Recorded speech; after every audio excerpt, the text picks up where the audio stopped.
Get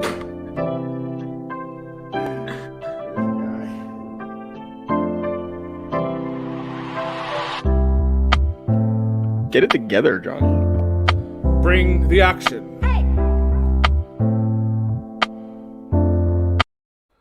Good morning. Is that Black Eyed Peas? Is that a Black Eyed Peas ad lib that Ace just threw in there? Yeah, I guess. I think that's what it's from, right? On my best days, I bring you Black Eyed Peas. On my worst days, I sound like a idiot. Yeah, a gibberishly idiot. Wherever that takes me. Oh, my Lanta, my phone is going off here. Okay, sorry. Hi, welcome in, folks. This is the AJA Sports Show. Now that we know we can talk during the intros, we're just like kids in a candy shop. Ooh, let me do that. Ooh, let me do that. This is our impromptu court session episode because NBA action is literally like about to happen in like 49 minutes. So the playoffs are here. Yeah. We're going to talk about that. We're going to talk about the first round. We're going to talk about who our guy is for this first round playoff series and beyond.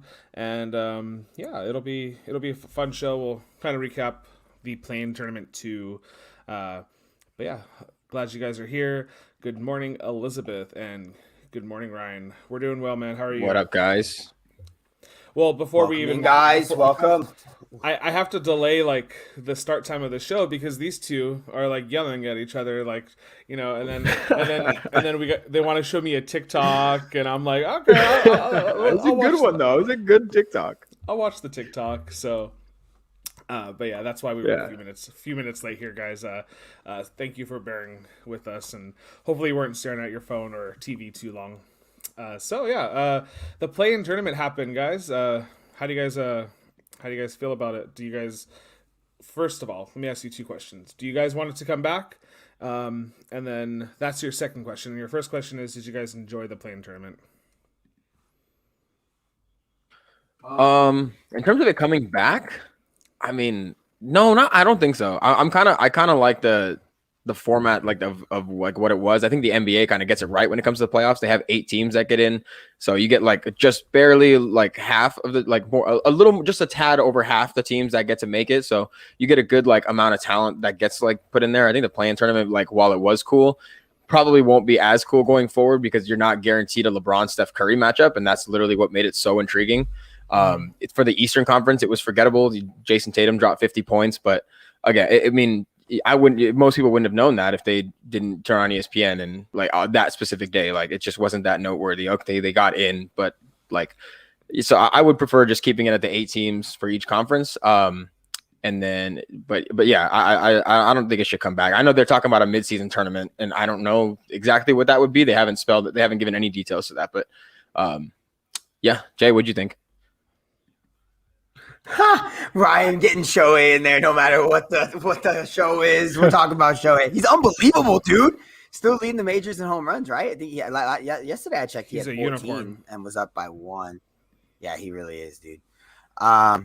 Yeah, the play-in tournament was fine. I mean, you know, Andrew kind of mentioned it. If you're going to get LeBron and Steph every year, like the chances of LeBron falling to the 7 were slim to none until he got hurt and AD gets hurt and Schroeder misses time and basically the entire team collapses. And, you know, we're running out our second unit as our starting lineup a lot of the times through in that little stretch there. So, I mean, I thought it was fine. I could see why people would want to bring it back. I personally wasn't a big fan of it to begin with. Not that it was confusing or anything, but I like Andrew mentioned, the 8 seed format is something that I've always been accustomed to, and it's something that I like seeing. I mean, you play 82 games, and that's the thing. I guess that's what makes it a little more important in basketball. Is it's not like baseball where you play like 162 or football where like and then baseball, right? You play 162. They have the least amount of teams in their sport that make the playoffs, and then you know they have the wild card. They have that first round, which is like really short for some reason. Like basketball, the regular season games matter because there's an 82 game season, and then you get to right away 7 game series. Like first round is 7 game series, and we started up, and it's really like a new season. So go Clippers. None of that, Ryan. None of that. The Angels suck. It's always good to be self-reflective with your teams. Yeah, you have to. I like that, Ryan. You have to know where you're at with your teams, man. You know what I'm saying? The Dodgers sucked for like 3 straight weeks, so I'm with that. Yeah. Oh, we lost every series. I felt like we were losing every darn series to everybody. It didn't matter who we were playing. It was pretty. Yeah, but I liked it. I liked it for this year, and I'm good without having it anymore. I know that they want to see it happen again. Like I told Andrew, it was kind of a little bit of fool's gold again. Getting LeBron, I mean, even like the teams that got in like had big names. Like Charlotte had LaMelo Ball, who's like a young and upcoming rookie that people wanted to see. Indiana was the one team that probably didn't have anyone too amazing. But even with Washington, you got Bradley Beal and Russell Westbrook. Jason Tatum dropped 50 points in the first game. So there's reasons why they're going to be able to talk themselves into it. But I think that's pretty much what they do. They're just talking themselves into wanting it because they want it. I like the undertone of we're talking baseball with Ryan while talking NBA. Yeah, it's because Andrew Heaney needs to pitch better. You got a couple of injuries with your starting pitchers too. I think some guy named Cobb that I was following. But yeah, your pitching kind of sucks a little bit. And then you were in the same division as that hot Oakland Athletics to start the season, and the Trastros. Well, yeah, now Trout's out 6 to 8 weeks, right? Yeah, they said 6 to 8 weeks. Mm-hmm. So the calf strain, I think it was. Yeah. Mm-hmm. Baseball season is so long, 6 to 8 weeks. He'll be back before midseason, baby. Oh yeah, absolutely. Okay, yeah, so absolutely. Let me tell you guys the 9 and 10 seeds from the last like 3 or 4 seasons, and then see if this would have piqued your interest. So last year for the West would have been Memphis and the Suns that would have gotten in, and the 23 and 42 Charlotte Hornets and the 25 and 47 Washington Wizards. You see what we're doing now? You see what we're doing? That's what's going on right now. That's what's going on. We have the Suns with no Chris Paul and the Grizzlies with rookie John Morant. Okay, fine. I think the most exciting team you mentioned was the Grizzlies. That would be the only team that I'd be like, oh, wow, I'm kind of interested in the Grizzlies. Yeah, John Morant being a rookie, right? And then do you see the win-loss record you just mentioned? Are you freaking kidding me? Like, there's no way. Okay. There's no way. Want to hear the next the year prior? Okay, so yeah, you might like this one. The 39 and 43 Sacramento Kings and the 37 and 45 Lakers. That was LeBron. Oh, because then LeBron's in the play-in. Okay, see, but it's LeBron. Like I like the play-in when LeBron's in it. Go freaking figure. Okay, but so would 99% of the rest of NBA fans. Right. Yeah, exactly. Okay. And the East. The East did a little bit better this year. They were 39 and 43 Charlotte Hornets, 39 and 43 Miami Heat. So don't care. They didn't have Jimmy Butler, right? When they were 39 and 40. That was not the Jimmy Butler year. Yeah. No. Yeah, but the only team I care about there is LeBron. Yeah. And it's not even a team, it's LeBron. Okay. We're going back one more year. This was James Harden's MVP year when the Warriors won the championship. So this one would have been nice for. Well, the Lakers would have missed it by one slot, but the 46 and 36 Denver Nuggets and the 42 and 40 Los Angeles Clippers, Lakers were like 5 games back behind them, and then the 39 and 43 Detroit Pistons and the 36 and 46 Charlotte Hornets. Wow, this is really good for Charlotte. Oh my God, yeah, Charlotte would be in a playoff streak here. Yeah, they'd be the league leaders in everything in the play-in tournament. Yeah. Right. Except probably wins, but I mean every other statistical category. Yeah, except wins. Yeah, except wins. That Pistons team had Blake Griffin, Reggie Bullock, Andre Drummond, loaded baby. Yo. Oh God! Get out of here! Get out of here! Yeah, that Charlotte team had Nicholas Batum, Dwight Howard, Jeremy Lamb. Get it all out. Get it all out. Get it all out.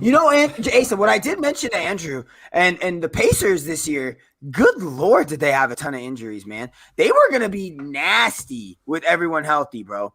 Like, they had Jeremy Lamb hurt. TJ Warren is arguably their best player. Miles Turner missed a bunch of time. I mean, Karis LeVert. They got Karis LeVert in the trade. Malcolm Brogdon, Karis LeVert, Jeremy Lamb, TJ Warren, DeMontis Sabonis, Miles Turner. I mean, good Jesus, man. Right. Crazy. I'm not gonna go back another year, but the only thing that you would be interested in is that Charlotte missed the play-in tournament by 1 game. Oh, there you go. They're always because they had Kemba for that stretch. Yeah, they had Kemba for that stretch there, and they were making they were right on the cusp every year of 10, 9, 8 seeds. You know, sometimes they make it as the 7, get whomped in the first round, little gentleman sweep, see you later. Yeah, so yeah, I mean, I think it was fine. I thought it was, it was good basketball. It was just an extension of the NBA regular season, so lots of scoring. I mean, I'm fine with watching it, but there were 72 games. Could have just figured the standings out in 72 games instead of having this play-in tournament. So I just don't like. I don't know if I like the chaos that it introduces into an already long enough season.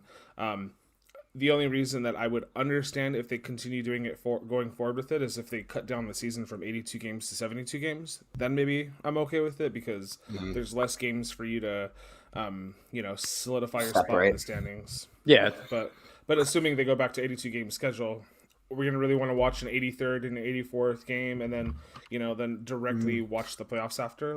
Maybe I'm sure for if our teams are not in it, and then it's we want entertainment. Sure, you get a couple extra games, but what's the purpose of said play-in tournament if you have a full season, right? The only reason that I feel like they brought it in this season is just to have a little bit more parity within the NBA because they were probably worried, how things were going to play out with the pandemic and whatnot, and then they didn't even release the second half of the schedule until later on. So they were days into the All-Star break. They were into the All-Star break. They were safeguarding themselves as much as they could this season, and it is what it is. I mean, we covered the play-in tournament enough to understand what was going on, but it was still confusing for some of the. I think we did a pretty good job of talking about it. ESPN did mention that they had their highest rating in that LeBron Steph game since the 2018 Western Conference Finals or something like that, which makes all the sense in the world. Again, you could talk yourself into this working if you'd like. I mean, it was LeBron and Steph in a 1-game elimination. Yeah, a lot of people are going to watch. Ryan's going to have us crying over here, man, talking about Kobe. I swear, this guy, bro. I know we talked about him the other day, but we didn't man, I'm telling you, the day I watch his memorial services, I'm gonna fucking bawl my eyes out for Jesus, 2 straight hours. I haven't done it yet. You're saying you haven't. Yeah. I need to one day. I will. Right. But whenever I need a good cry, I guess. Whenever let us know if you need some moral support. We'll be there. We'll watch it with you. We'll cry together. Yeah, it's something that I need to watch. It's something that I want to watch alone too. I need to be alone. Oh, there you go. Okay. With my feelings. He said get lost, Andrew. He said you two get kicked to rocks. He's talking to you. I didn't suggest that. He's talking to you. I'm not even. That's personal, man. I've only watched bits and pieces of it. I can't get through it. I don't blame you. Get this guy out of here. What is he doing? I watched it, man. It was it was waterworks. I didn't mean it like that per se, Yeah, I know. But you did. But I did. So okay. So Steph didn't make the playoffs, right? Steph Curry officially, did not make the playoffs. He did not make the playoffs, right? The playoffs so this brings it back. Today. Yes. So this brings it back to my whole thing. I don't know when I brought this up. I think it was like right when the season started, pretty close to when the season started. And I knew the Warriors weren't going to be very good. I knew that they have pieces, they were young, obviously they didn't have Clay. With 10 teams getting in, we didn't even really know when I first made this little prediction or whatever. I didn't even realize that 10 teams were getting in. That's how little I paid attention to this dang playing thing. Right. All I said was make the playoffs, Steph. That's it. All-time great. People, I've seen people carry teams to the playoffs, and we've talked about what do you consider winning. Sometimes making it to the playoffs is a big win.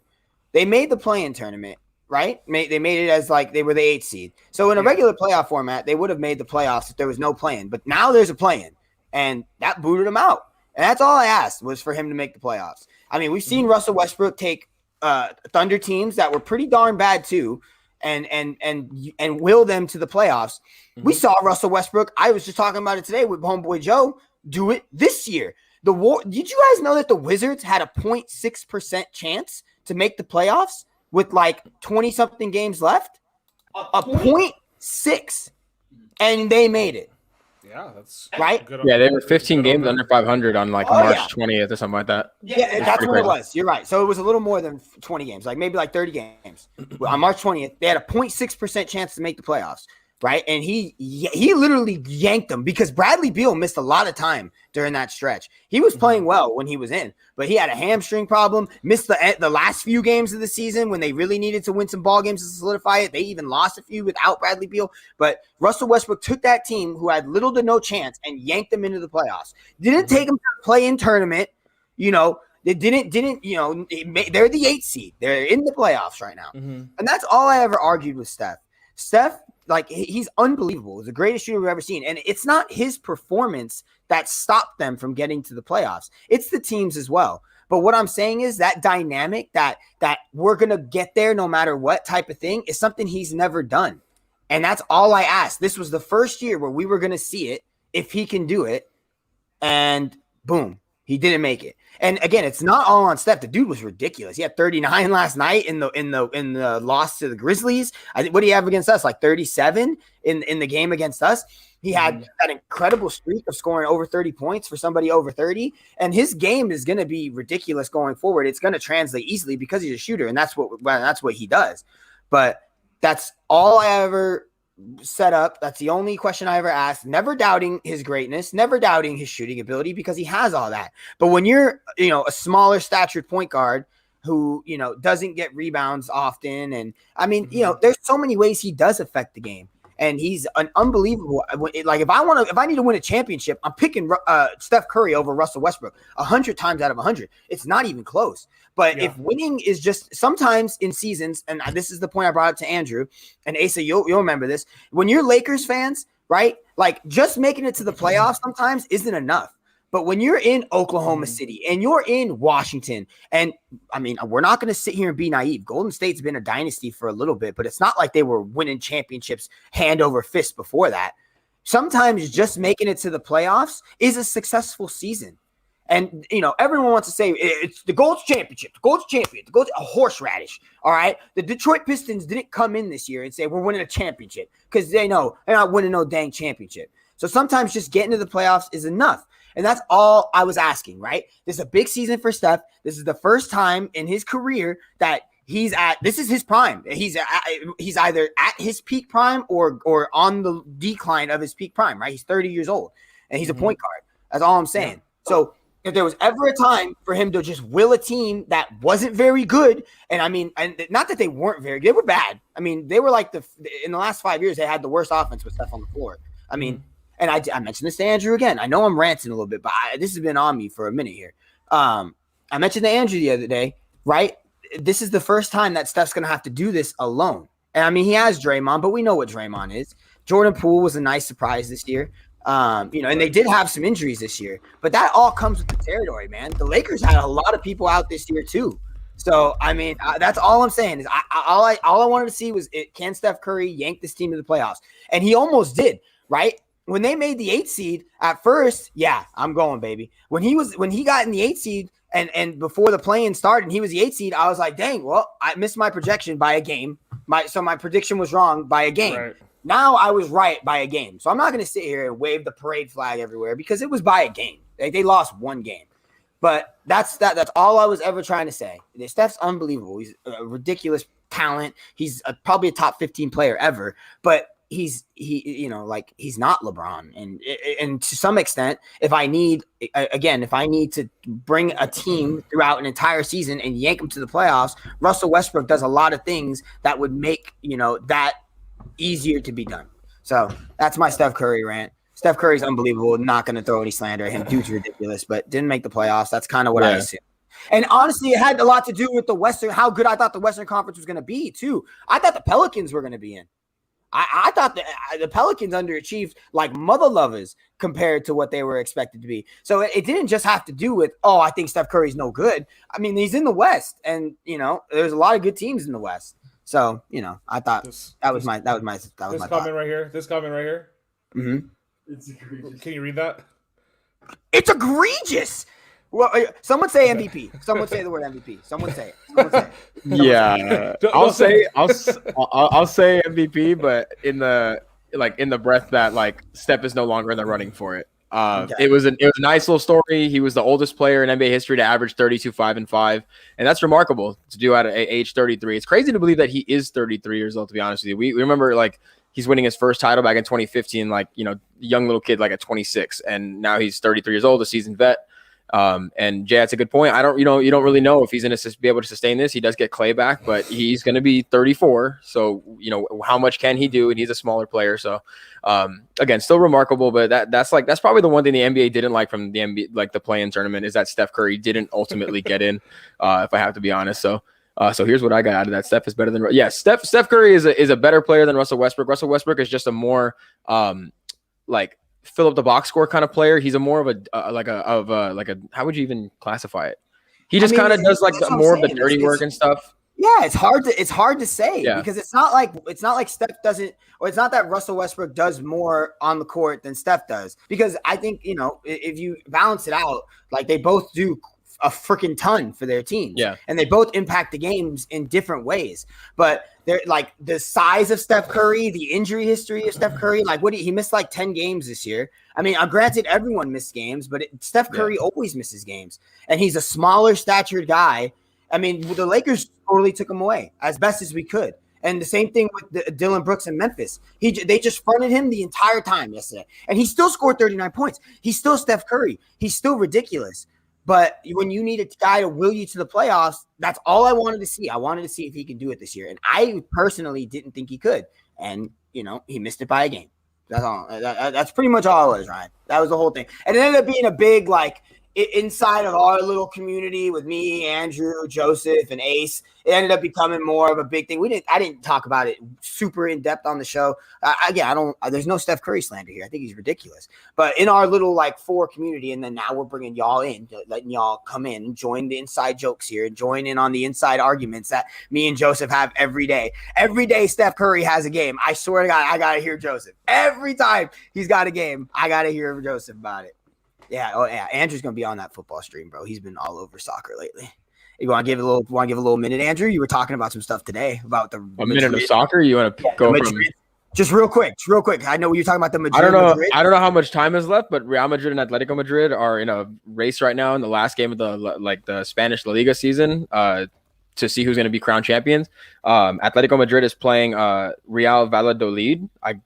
Sorry if my pronunciation isn't great. They were down 1-0. I don't know how much time is left. Let me go pop in and check and see. 74th minute. They are down 1-0. Yeah, Real Madrid's down 1-0. Atletico actually took the lead against Valladolid. So if Atletico wins today, they secure the La Liga championship. Real Madrid needed Atletico Madrid to lose. So it's a battle between the two Madrid cities, and it looks like it's going to be Atletico and Diego Simeone taking home the La Liga Santander title for 2021. Barcelona is out of the running. They've been out of the running since last week, and Lionel Messi played his final game and his final contract, or his contract has run out in Barcelona. So it's going to be interesting to see what he does in the offseason.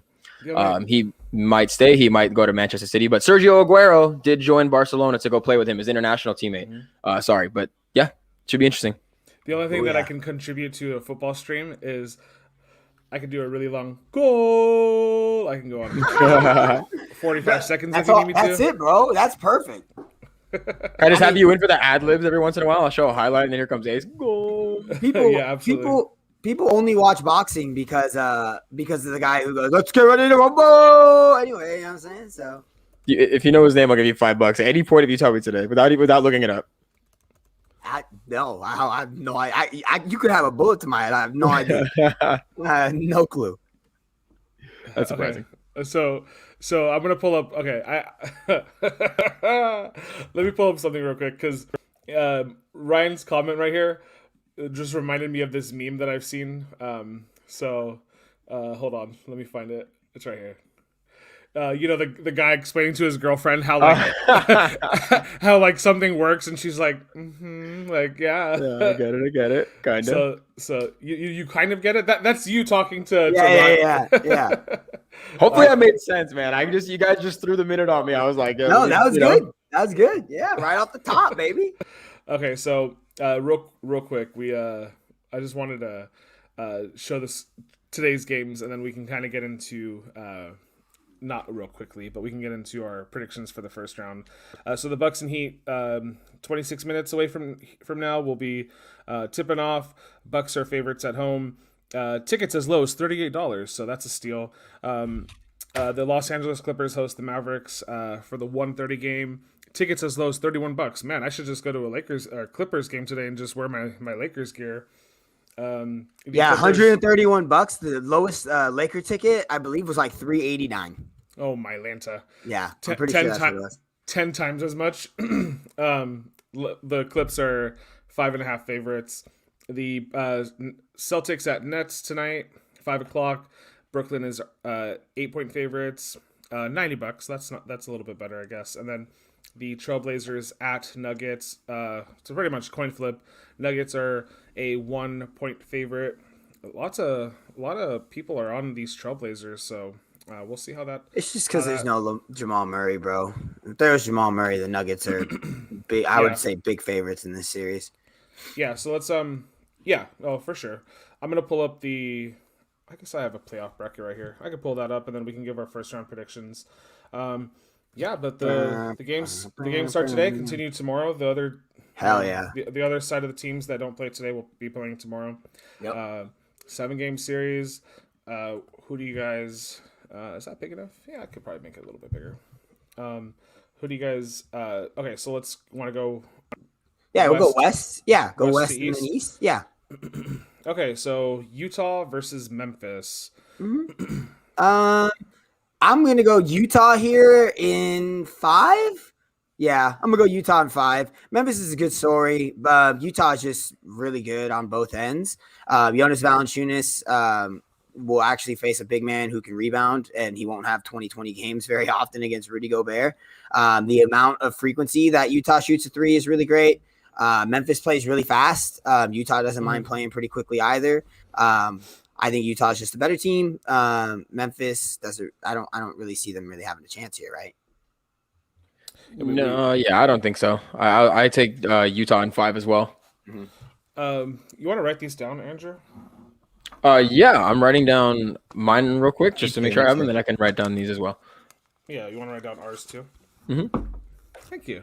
Okay, so I'll say Utah in 4. Just they're just gonna sweep them. Matt, clean sweep, huh? Yeah, I think I can see it happening. I'm not trying to say that John Morant can't pull out a victory, but I think Utah will overperform this series because they have to face the Clippers or Mavericks next series, and that's going to be a tough series for them. So I'll say Utah Jazz in 4. I want to understand, just not there yet. I know more about curling. Oh my Lanta, curling, the everybody's curling, the Olympic sport. Everybody's favorite. Hell yeah, baby. Favorite, Interesting. Utah Clippers, Portland, from what I see. Okay, so Clippers hosting the Dallas Mavericks. This one is a doozy, man. A doozy. What do you guys think? I mean, I would love to say the Mavericks win. I actually think they even make it like a really tough series. I have it going 7, but I do have the Clippers winning. I think I don't know. I don't imagine. I can't imagine. It's the first round. The pressure's not really on right now for the Clippers. I can't imagine that if they're in like a super pressure situation, there could be as bad and as terrible as they were last season. Like, I just don't think they can be that bad again because they were really that bad.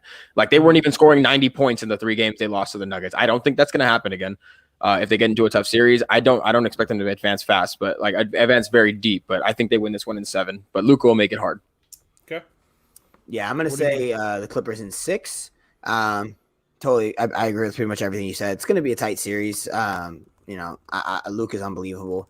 I just like the bodies that they're able to throw at him. I mean, Kawhi or Paul George can guard him pretty much no problem. Not no problem, but they match up well. Size wise, they're both bigger than him. They're both pretty quick, able to stay in front. Luka's gonna get his though. That's not an argument. But yeah, I mean, I could see it going 7. So I'll just say 6, just because I think the Clippers can't afford. The Clippers are. I mean, there's a real talk that this team could get blown up here. I mean, seriously, like if they don't make a deep run, I mean, how do you bring this team back again? I really don't know how you do. So I think there's more pressure on them to win. See, I know you're saying in the first round there's less pressure. I think there's pressure on them.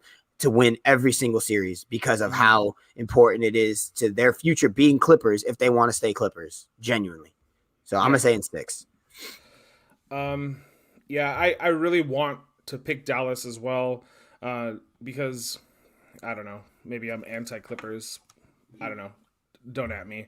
No biases on this show. I'm gonna say this is not close, and I'm gonna say Clippers in 5. Luka will pull off a win because he's ridiculous, but Luka's operating by himself out there. Even with Kristaps, I like him with they're a good team with Kristaps, but like if you look at their stats and like their overall ranks in the league, like their pace isn't the best in the league. Their assists to their steal ratios, all these like important like driving down the lane, rebounding, getting the pushing the ball, like they're not like best. They're not the best in the league. So I'm gonna say the Clippers beat them in 5, and I think that puts a lot of pressure on the Clippers in the next round facing Utah, because Utah will have like an extra day of rest, and Clippers have to make it to the Western Conference Finals, otherwise their season is a failure. I think most people would say. So Clippers in 5. Nice. Okay, so Denver hosting the Portland Trailblazers. Damn. What do you guys think about this series? A lot of people are, for whatever, not to put pressure on your choices, but a lot of people think the Trailblazers are going to win this series. Yeah, I mean, with Jamal Murray, it's Denver in 5, Denver in 6. I mean, I'll probably give Dame 2 games, and I would say Denver in 6. They've been without Jamal Murray for a little bit now, so I think they're already accustomed to that. We already know what to see from Denver. They were still winning games without Jamal Murray. Jamal Murray is obviously a different player in the playoffs, like we saw last year. His game just fits well with what playoff basketball, predicates and what you need to be doing as a playoff basketball point guard. He does a lot of those things very well. My problem is that Damian Lillard does a lot of those things really well too. I liked Portland, going into this season because of all the bodies they were bringing back. I mean, they have Nurkic, McCollum. They still have. They were able to go and get. They still have Rocco. They were able to go get Norman Powell from Toronto. God, man, but Jokic has been unbelievable. I mean, it's got to be 6 or 7 games. I need to hear you guys first. I need to hear your thoughts. I'll go first. I'll go first, and I'm not even tripping. I think this is Nuggets in 5. And whoa. Yeah, the Trailblazers are a really good offensive team. I think they put up like number 2 in points this season, but they're bottom like 5 or 6 in defense. I think that just opens up the door for Jokic to take over. Jokic to have himself a ridiculous first series push. He will, and the Nuggets will win in 5. The Trailblazers have weapons, and that's great and all, but if you can't stop the MVP of this season from having his team just play the normal ball that they've been playing, I think Denver just outscores them. Portland's defense isn't great. Denver in 5. Denver also is a good defensive team too. They're like top 10 offense and I think top 12 defense this season. So I like that combination more than I like Portland's top 2 in offense and top 26 in defense. Like, no, Portland loses in 5. No, that's about it. I don't think anyone's going to be as quick with the series as you are. I know Jokic is your boy and he's your MVP. So I actually think Denver wins too. So I'm not surprised that you picked Denver to win. I think they win in 7 though. I think it's going to be a really like back and forth series. I think Jokic is going to absolutely just continue his MVP season form into the postseason. He's going to play really well at least for the very first round. I think Michael Porter Jr. is going to be a problem for literally everybody on Portland to have to deal with. Michael Porter Jr. just finished this season with the second greatest efficient field goal percentage that we've ever seen from somebody who averaged more than 19 points a game in an NBA season. Second to only Wilt Chamberlain. So he's just been off the charts since Jamal Murray went out. So I think that's going to be, even though they have Robert Covington to throw at him, they have a couple bodies. They have Norman Powell, who's a solid on-ball defender. I think Michael Porter Jr. and Nikola Jokic just drag the Denver Nuggets at least to the second round, and they do it in 7 over Damian Lillard and the Trailblazers. Okay, Jay. Now give us your take here, buddy. God, I just don't trust Portland, man. I don't either. I don't. Until they show me different. Their playoff success has been predicated on taking down like failing combinations of superstars on a Damian Lillard buzzer beater. I just, you know what I mean? Like they took down Dwight. They took down Dwight Howard. Deep, have they ever been this deep? I mean, genuinely, their starting five is Dame, CJ, Norman Powell, Yusuf Nurkic, Robert Covington. They got Norman Powell at the half this season, and Anthony Simons. I mean, I love that move for them. And Anthony Simons is a good rookie, right? No, second year. He's second year player, but I wrote Portland in 7. Okay. And I crossed it out. I can't do it. I have no conviction in that. Okay. I'm gonna go Denver in 7. Yeah, I wanted to go Portland to be different. I can't, dude. I wrote it, and in my loins, I know that's not right. Like I just know it. Again, if they were playing the Clippers or Dallas, I'd probably go Portland. But Denver's too tough of a task. I'm gonna go Denver. They lose in the second round. Okay. Well, like Ryan said right here, the Los Angeles LeBrons. You know what it is, baby. Ryan getting healthy over here. You know what I'm saying? Playoffs. You know what LeBron do? So, easy little triple dub the other day. God, my boy gets ransacked in the eye, fingers to the eye, mauled like Draymond Green was a bear coming after a goddamn fish in the river. And my guy gets domed in the eye, and all of a sudden, everyone thinks he's straight up. I didn't know when you're bent like a Q-tip, you're straight up in the air. I mean, we saw absolute anarchy the other day with that foul. It doesn't even get looked at. Regular foul, common foul. Dude goes 2 hands right to the noggin of my boy. Are you kidding me? Who do you got this series then? LeBron in 4. Nah, LeBron in 5. They'll win again. Okay, LeBron in 5. Mark that down, Andrew. I'm gonna say the Lakers in 6. So for me, this is also good for reference for them to build their team up a little bit too. This is this Phoenix Suns team that is largely outperforming anything that anybody in the entire world thought they would do this season. They were like plus 4,000 to win the championship this year. The Lakers were like plus 275. So the Lakers were like 15 to 20 times favorites going into the season than they were. The Lakers, like overall, like rating in the league, they're I think they're number 8 and the Phoenix is number 3. This is taking like offense and defense into consideration. The Lakers are the best defensive rated team to go again. So regardless, I think that no one's gonna eliminate. No one would have eliminated LeBron in the first round just on sheer talent of a resume that you can bring to your team. If he does get eliminated in the first round, I would be severely surprised. He's never been knocked out in the first round. I'm sorry, Phoenix, but you lose in 6 games to tough the draw. Lakers. It's a tough draw. Tough draw. Get over it. Shohei winning MVP. All right. Shohei. All right, Andrew, what do you think? Yeah, I got the Lakers over the Suns in 6. Phoenix is probably, I'd say, a top 3 team in the West. If you want to say the Clippers, Lakers, and Suns, those are probably the 3 best teams. I know I'm not considering Utah as one of the best teams for obvious reasons. I think you guys would share that. But Phoenix, it's just like you said, it's a tough draw. They had a great season. They landed that number 2 seed.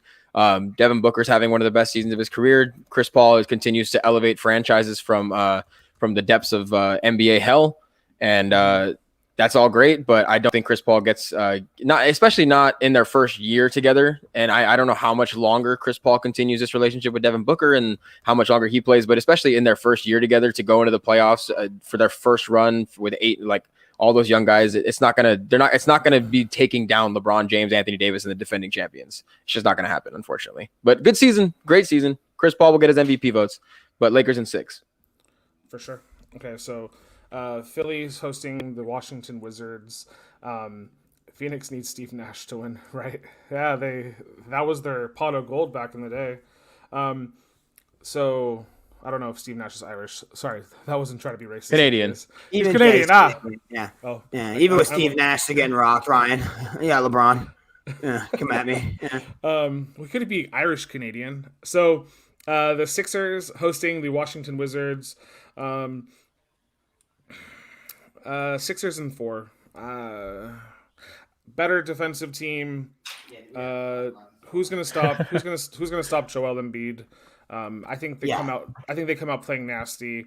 I think Russell Westbrook for what he's done the last 60 days of this year have been phenomenal. But if they win 1, I wouldn't be surprised. But Sixers in 4. Yeah, Philly in 4, and we can move on. There's no freaking way. If they win, I would be surprised if they win a game. I'll say that. I would be absolutely shocked if they win a game. Joel Embiid should have 40 and 20 versus Rui Hachimura, Robin Lopez, Daniel Gafford. I mean, literally, Joel Embiid is going to like Shaq back in the day. He's literally the only thing we've ever seen that's remotely close to Shaq in the post, and he's not Shaq. That's how amazing Shaq was. But he should absolutely eat these Washington Wizards alive, bro. Shaq is just one more level above. We were watching highlights the other day, Ace. We were watching highlights the other day, Ace. This dude was people need to slow down. Like, there are some egregious people who leave Shaq out of top 10 conversation of all time. And it's also disrespectful. It's disrespectful. It's ridiculous. And we will not stand for it here. So get that out of here. Absolutely, man. I'm with you, dude. I've been trying to justify a way or make up a scenario in which Washington is able to come away with a win here. I just don't see it. There's just way too much length, way too much physicality, and way too many good offensive players and offensive creators on the Sixers for Washington to be able to handle all that. I mean, their biggest guy is going to be Rui Hachimura to be able to stop the mother load of Dwight Howard and Joel Embiid in the post, and even Ben Simmons down in the post. Nobody's going to be able to guard him if you get him down in the post. So good luck to Washington. Good job making the play-in. But Philly in 4 as well. That's a good question by Ryan. Ace, you see that question by Ryan? Do you all think we will ever get back to post play instead of just the 3-point shot? No. I mean, probably not. We're gonna probably go through 15 to 20 years of this Steph Curry effect, which has just been further enhanced by Damian Lillard, LeBron posting, shooting from 34 feet the other day to beat the Warriors is just another example of a player that can post, but chooses not to. Even Kobe Bryant, he used to his sideline shot. He'd post up the player and then do his little move and then turn around and do a fadeaway. I mean, even that would to me is like a post up shot, right? So the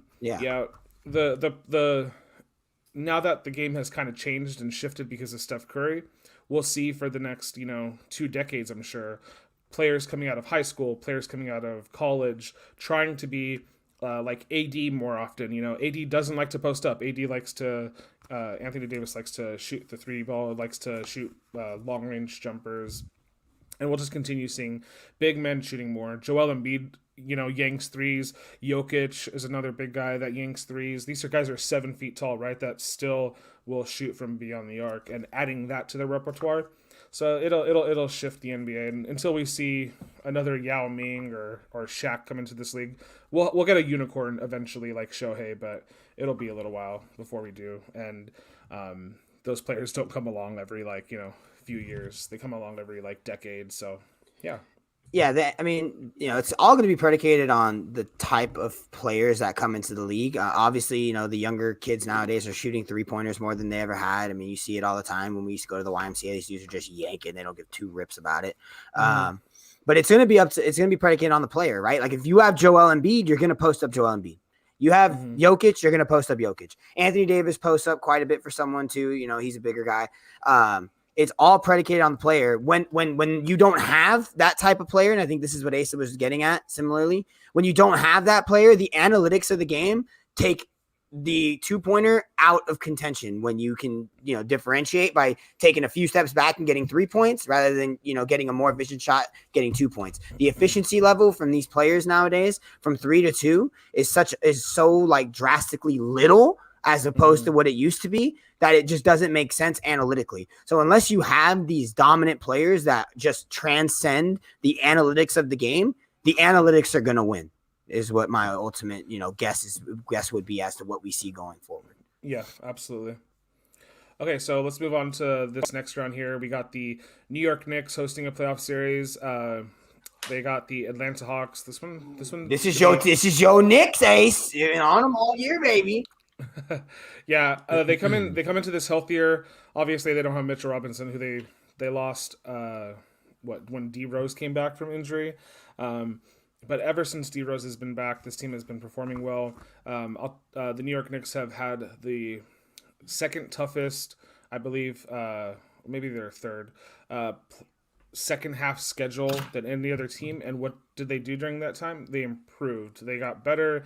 They won more games than they did in the first half of the season when they actually had one of the easier schedules. So Knicks have been playing well, one of the better defensive rated teams.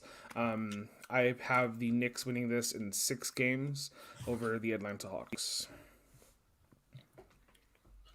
Yeah, I like the Knicks, but the more I think about it, I think I'm like the Mitchell Robinson thing really kind of bugs me a little bit, especially for this series for the first round. Julius and RJ Barrett are going into their first playoff run as the duo, as the guys in New York, and they're going to go up against a guy in Clint Capella who's averaging 15 points and 15 rebounds this season. I think it's going to be really hard for them to be able to secure the ball. They're going to be a lot of second chance opportunities for Atlanta to capitalize on. And Atlanta has a lot of shooters. And I just don't think, as much as the Knicks are a good defensive team, I don't think they're going to be able to handle the amount of shooters they're going to be able to throw at them. I mean, you're talking about Danilo Gallinari, Bogdan Bogdanovic, Kevin Huerter, John Collins can shoot from the outside. I haven't even mentioned Trae Young just yet. There's a lot of shooters in Atlanta. I think they're going to be able to win this series. I think it'll go 7, but I think Atlanta ultimately does win this series because of the play of I think Clint Capella is going to make a huge difference in this series. I just don't think that they have anybody that matches up, and I don't think Taj Gibson is tasked to be the guy to be able to handle Clint Capella right now. Yeah, it's interesting that you mentioned Clint Capella because I think he can sway it. If he doesn't come out and if he comes out in balls, then I could see the Hawks winning. But yeah, we'll see. We'll see who's right. Yeah, I mean, the Knicks got better over the second part of the season. The Atlanta Hawks were on fire the entire time since Nate McMillan took over in March. They were one of the worst teams. 27-11. Yeah, they were one of the worst teams closing out games before Nate McMillan got there, and now all of a sudden they close out games all the time. Like, it's no problem. These close games, they're totally fine closing them out and getting W's doing it. You've seen great growth from Trae Young this second season. He had a great rookie season, but this year has been, even you'd argue a little bit better. I'm going to go Atlanta as well. I'm going to go in 6, though. I like the Knicks. I like their play style for the playoffs. They play at a slower pace. They're more of a bang and bruising team. They're going to let you play more. They're going to swallow the whistle, the refs, with that being a little bit more in the playoffs, which I think bodes well for them. I just like Atlanta. I like their shooting ability. I like the way they're able to score their points. I think they'll pick the pace up and make the Knicks play a little bit faster than Knicks want to.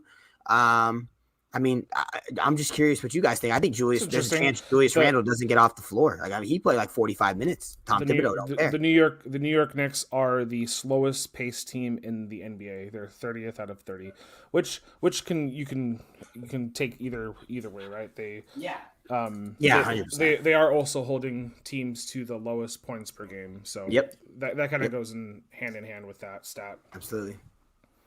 Okay, so we'll look at our next matchup here: the Bucks versus the Heat. The Bucks were knocked out of the playoffs last year by the Miami Heat. What do you guys think? Not this year. Yeah, I was gonna say I'll go first because I'm gonna be real quick. I think the addition, because I'm gonna talk about Drew Holiday later. I think the addition of Drew Holiday is huge for Milwaukee. I know Miami won last year. Miami, I don't know what happened when they got into the bubble. The chemistry was just off the charts, and they were able to. Tyler Hero had 20 straight playoff games of over 10 points as a rookie, which is a record. Tyler Hero just went off, and he's a good player. But I think Milwaukee's taking it to another level this year. They understand that, this is the big dogs. There's a lot of pressure taken off of them, too, when you see Philly as the 1 seed and all the talk Brooklyn's getting. So I think this is more of a scenario like the Clippers, where they know they're going to be back next year. They're all signed for the next 3 or 4 years. Chris Middleton, Drew Holiday just signed an extension last month, and now Giannis. I think they win in 6. It would be my guess. Yeah, I'll go real quick, too. Bucks are second in terms of pace of play. They're the number 1 point scoring team this year at over 120 a game. They're facing the second worst pace for play team, the Miami Heat. They also traded away some players to get another core unit, and that guy is out for the season. In Victor Oladipo. I'm actually gonna. I don't know what you. What did you say in 6? You said. Mm-hmm. Oh, okay. I personally think the Bucks in 5. I'll go Milwaukee. I'm glad because I feel like a lot of people are saying Miami right now just based on the run they made last year, and great for them. The bubble worked for who it worked for. There were stories, just real quick on the bubble. There were stories and stuff about players not being able to be in their routine or players not being able to be comfortable. They're getting a good rhythm with their days. I think Miami just was one of those teams that was able to, and they were able to use that system. And Eric Spoelstra is a great coach in the NBA and was able to exploit the matchups over the teams that he was playing. But I think Milwaukee is just way too good of a team this year, especially like Jay mentioned, the addition of Drew Holiday. I think Giannis actually in this playoff series, I think he makes the NBA Finals. And I know we'll talk about this down the road, but I think the Milwaukee Bucks are actually the NBA Finals appearance for the Eastern Conference. They're the representatives. That's what I was going for. And Milwaukee wins this in 6 as well. They make it a little tough because Jimmy Buckets is pretty good, and Bam Adebayo can definitely hold his own down in the paint and also stretch the floor a little bit. But I think Giannis plants his flag as the best big man in the Eastern Conference and kind of starts taking over the playoffs for the Eastern Conference over the next maybe half decade, 6 to 7 years. Yeah, no, absolutely. I think he does. I know Brooklyn's there. I know. But he signed the extension. I've seen this is his. I was the guy on the MVP train for Giannis, but because he got a little injured, I stopped it. I just figured the Jokic with the amount that he played, it was just going to go to him. But Giannis, this is his third. I've said it before. Third consecutive season, averaging 27, 11 rebounds, 6 assists, a steal, a block, and shooting over 55% from the field. His third consecutive season, he has better statistical rankings than his MVP seasons prior to this. And he's not even an MVP finalist, dude. He's not even an MVP finalist. They give it to Steph Curry, who's not going to be in the playoffs. So I think Giannis Antetokounmpo, he is 26 years old. He's in the absolute prime of his career. He is going to overtake the Eastern Conference in these playoffs, and he will win this series, erase any doubt of who he is as a player, and he'll elevate this Milwaukee Bucks franchise beat LeBron in the finals. Echelon. He's not going to beat LeBron. He's not going to beat LeBron in the finals. He's not. There's levels to this. There's levels. It's a stepping stone. No, all right. But I think this is Giannis's takeover playoff run right here. I think this is kind of where he cements himself. I know Dodgers and Angels just announced full stadiums, but that's outdoors. Honest question: are the NBA getting there for playoffs? No, there's too many hoops to jump through, man. Yeah, limited capacity. From what it looks like, it's still limited capacity. Although there's still tickets available, so go figure. But yeah, from what it looks like, it's still. And who knows? Maybe by the time we get to the second or third rounds, more things will get passed down. The NBA coaches can take off their masks and not wear masks if they're fully vaccinated. But the NBA still has a lot of thresholds and loopholes that are were signed by the Players Association. So it does make it harder for, even if the government says, hey, you can do this now, the league still has certain protocols that will probably make it harder for us to see full stadiums these playoffs. Mm-hmm. Okay, so last one here. Nets hosting the Celtics. Celtics in 4. No, I'm just kidding. I think this is another sweep. The Nets in 4. I don't really have much faith in the Boston Celtics, other than the fact that they have Tatum, who can go off. I don't love Kemba Walker. He's a good player. He doesn't show up enough for me to back him. If I trusted him more, I would say this is a 5 or 6 game series. But I'm gonna say the Nets in 4. Tatum gets 1, so I'll take Brooklyn in 5. Tatum gets 2. Brooklyn in 6. Really, 2? Huh? Yeah. I think Jason Tatum gets 2 games. Okay. There you go. So, still waiting for the first game of the morning here to start. They're probably doing their pregame. They got like 8 minutes. Okay, so you have all those written down for us, guys? Yep. Yes, sir. Got them all. Perfect. Let me pull up this little screen here real quick, and then we can just kind of as a point of reference here, and then we can talk about our. I just wanted people to see who the finalists were. You guys can take a look at this. So earlier on in the show, I said let's talk about our our guy, quote unquote, for the postseason. I actually had to pivot from mine because when I heard whose Jay's was, I picked the same exact person. Oh, crud. You want to go first though, Jay? Since my bad, dude. You stole my pick. So my guy is Drew Holiday. I think the Milwaukee Bucks are going to make it to the finals, and I think that getting Drew Holiday was big. So they did trade for Drew Holiday this offseason. They gave up quite a bit to get him. When you look at it, 2 future first-round picks, Eric Bledsoe, George Hill, and RJ Hampton, who was a first-round pick. So that's a big haul to go get a guy like Drew Holiday. What he does on the defensive end of the floor over Eric Bledsoe is huge. I mean, he's going to be able to match up against Kyrie. He's one of the guys who I like as a matchup against Kyrie Irving as much as you can like anybody versus Kyrie Irving. The important thing is Eric Bledsoe was really bad in the playoffs for Milwaukee. He was, when he had success, it was because he was with Giannis and Chris Middleton, and that's pretty much it. We've seen what he's been able to do in New Orleans, which has been very little. When you look at their playoff averages, Eric Bledsoe's averaging 11 points, 4 assists, and 3.5 rebounds in 48 games. This is all while having a real plus minus. His plus minus over his playoff games, 48 games, is plus 162. Okay. His player efficiency rating in those games is a 15.3.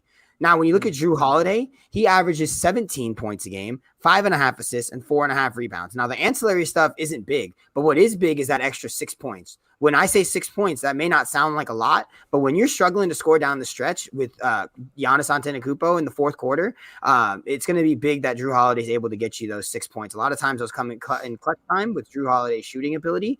Eric Bledsoe over his playoff games was shooting at the three-point line at a 25% clip. Drew Holiday shoots a three-pointer in his playoff career in 30 games at a 39% clip.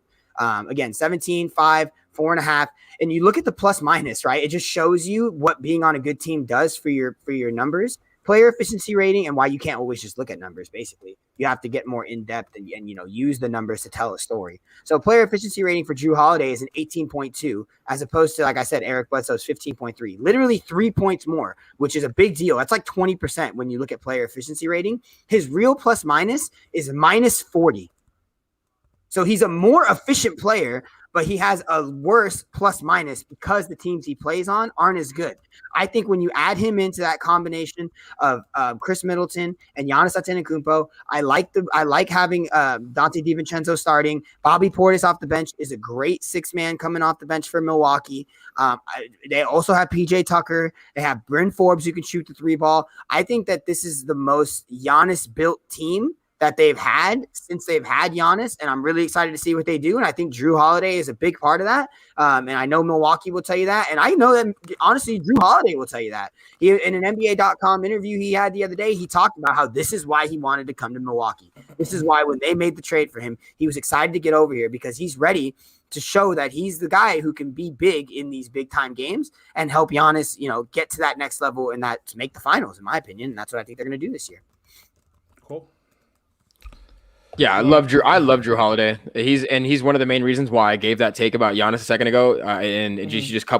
It's just going to be nice for Giannis to have somebody else to kind of take that pressure off a little bit. Not even just to take the pressure off, but to have somebody else create in the fourth quarter, so that way he just doesn't have they're just throwing bodies at the guy, and then he has to find people out of rhythm, out of the scope of the offense to try and make shots down the stretch, and it just doesn't end up working because rhythm is a big thing of basketball. So having Drew Holiday who can be able to draw defenders away just will be great. Ace, I know you said you picked you picked Drew Holiday as well. Do you want me to give my little take here? Sure. Okay. So my player that I think needs to play really well this postseason is James Harden for a couple different reasons. I don't think he has really anything left to prove in terms of the talent he possesses. But what he does have to prove is, can he do it in the playoffs? I know that seems kind of very arbitrary. We asked that about a lot of players, but can he really do it? Because we've actually seen James Harden in big playoff moments and he just hasn't been able to do it. And this might be his best shot. Just for reference, the Brooklyn Nets this season, since they acquired James Harden, went 19-17 in the regular season, When James Harden was in the lineup, regardless of who was in there, if it was Kyrie, Durant, all three, a combination, whatever, they were 29-7 in the 36 games he played, and he averaged 25 points, 11 assists, and 8.5 boards, shooting 47% from the field and 37% from three. Absolutely balled. Okay, and the thing that I worry about, though, is that he translates those numbers into the playoffs, but his efficiency just goes into the tank. Absolutely goes into the tank. In 85 playoff games as a starter in Houston, I did it like with the caveat as a starter, and then later on with his you'll see I did everything as a starter, so that way I'm not including his Oklahoma City years, just the ones that he was a starter in Houston.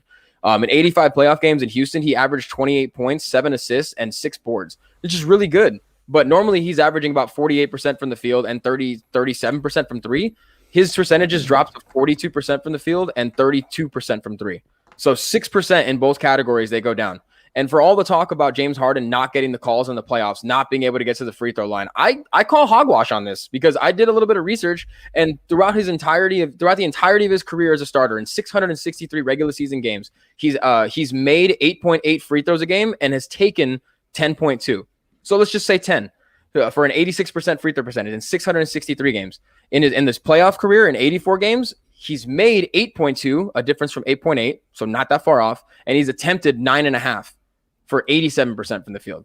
So I don't want to hear that he's not getting to the free throw line. What's really damaging James Harden in the playoffs is his ability to be efficient from the floor when it comes in these big moments. And if he can do that, then I think Brooklyn will be super successful. So I think he's the most important player considering how impactful he was to the team, even when Kyrie and KD didn't play, and how their record was and how efficient he was able to be from the field. So I think James Harden has a lot to prove this postseason. I know they're going to have probably a couple more runs with this trio together, but I think this is the one that if he can get it going from the first year, he leaves no doubt for the remainder of like this partnership between these three players of what they can do and what their ceiling is in the playoffs going forward. So I think right now this is James Harden's like playoffs to win. He has to win it for himself, basically. I like that a lot.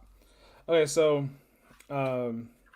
you guys are picking starters here, and I went to a bench guy, potential sixth man of the year, Derrick Rose of the New York Knicks. So let me just read off some of his ranks, and then I can kind of discuss those real quick. So on his team, he has the second highest player efficiency rating. So he's just behind Julius Randle, which is obviously like that guy balled out this year. So to be expected. He is number 3 on his team in value over replacement, which is what they use to convert to wins over replacement. So he averages about 1 point more than his replacement does, which isn't a ton. Julius Randle, for instance, is 3.8, but he is, for missing 37 games this season, he didn't play well in the first half either. He kind of had to ball out in the second half to kind of make up for some of these stats. His plus minus this year was second on the team behind Julius Randle. He was 1.9, so Derrick Rose is on the floor. He was always positive. His defensive box plus minus 2, they calculate that as well, was also positive. So again, anytime this guy's on the court, he was improving the team, and his win shares per 48 minutes. So he was 5th on the team. Okay, so this is your bench guy coming in, bringing in points and some assists off the bench, and okay, all of those stats that I just read off, right? So where do the Knicks suck at, right? They're a slow-paced team. They're 29th in the league in assists, right? So what does a healthy Derrick Rose bring? Well, he brings in at least 4 assists a game, at least, right? And whenever I look at what I looked at last year was, why were the Lakers going to win the championship? I told my family, I told everybody I knew, playoff Rondo. Rondo was going to come in, point guard, off the bench or starting, whatever his role was going to be. He missed the first round too. He was going to come in and really push the Lakers to the top. So I'm looking at Derrick Rose the exact same way.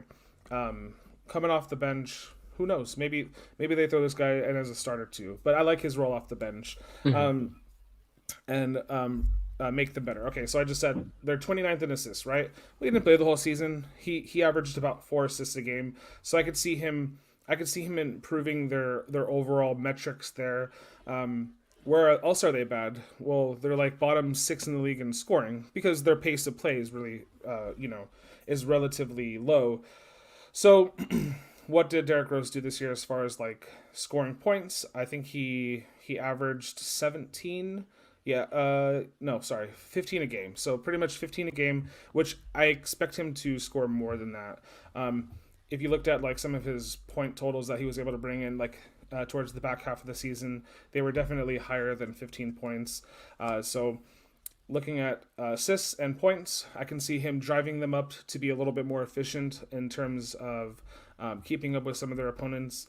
He, for what it's worth, shot 41% from 3, so you're not afraid for him to take a shot when necessary. He's one of the better free throw shooters on the team.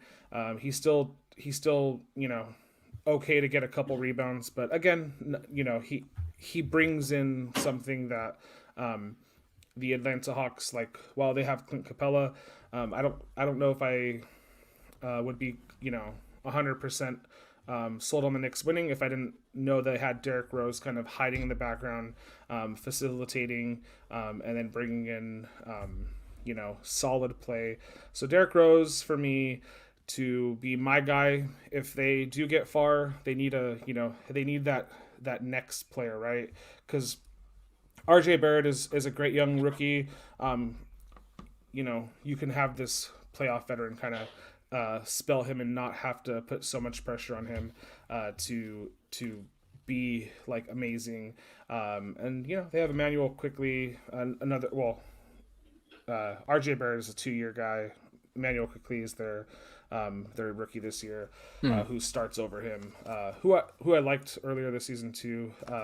Did some nice things. But yeah, I think Derrick Rose makes them better. I think he improves their pace of play. That's what I'm trying to get at. I can see their road to the playoffs, right, is they have to beat the Hawks and then they have to face the 1 seed, right? So they did lose all 3 games to the Sixers this year. But the last 2 games in March were decided by, I think, 1 point and 3 points. So I think they give them really close games, and I could see them having a shot of getting out of the Eastern Conference semis to the finals, maybe facing the Bucks. That's kind of where I think, if their best case scenario is their best case scenario is not to run into the Bucks, but it would be for the Bucks to get eliminated early so that they have a road to the playoffs. So we'll see. Last year, my playoff rondo. Let's see if a playoff Derrick Rose fits my bill. Scrappy vet. Come on, let's beat their picks of James Harden and Drew Holiday. Come on, D Rose. Veteran point guards taking over the show and playoff runs in NBA nowadays. I love it. Right. The game looks like the game just started, or my ESPN game summary has been lagging. But Miami hit 2 threes already. Go figure. They're just showing up right now. Duncan Robinson and I don't know who the other guy was. Probably Duncan Robinson. ESPN, you make $1 billion a year. Come on, get it together. It's 6-2. Okay, so I think we covered everything we wanted to cover, right, guys? Yep. We got our playoff predictions in. We'll kind of keep we'll kind of evaluate that as we go. We got our guys in, so we'll see how they do. But we have a game, a full slate of basketball today. So, well, not a full slate, but you know what I mean. A full playoff slate, so to speak. So basketball will be on the brain all day. See if our picks come to fruition. I think the only place that we kind of veered off, guys, is the Knicks versus Hawks, right? And I know we're gonna have to probably get really picky when we choose, if we're gonna see who did better with our predictions. But I know, I went a little crazy saying 4 games, 5 games. We'll go by the amount of games. I was gonna say everyone. We should assign a point. So you get a point if you get the team right, and then if you get the number of games right, you get another point. And whoever has the most points. Absolutely. However you want to differentiate how I beat you, I'm okay with, Jay. Yeah, we'll see. But yeah, we'll be hopping off here too right now, Ryan. Thanks for tuning guys. in. Thanks for tuning in. Go Jokic tonight. Beat on whatchamacallits? The Trailblazers, yeah. Damian Lillard. There you go. You got it. Dame. Yeah. Dame and company. Well, you guys have any last thoughts? No, right? No, thank you everyone for being here. Appreciate it. Watching basketball. For sure. All right, guys. Have a wonderful day. Thanks for tuning in. Thanks, Ryan. Appreciate you. Shohei the Unicorn, and we out.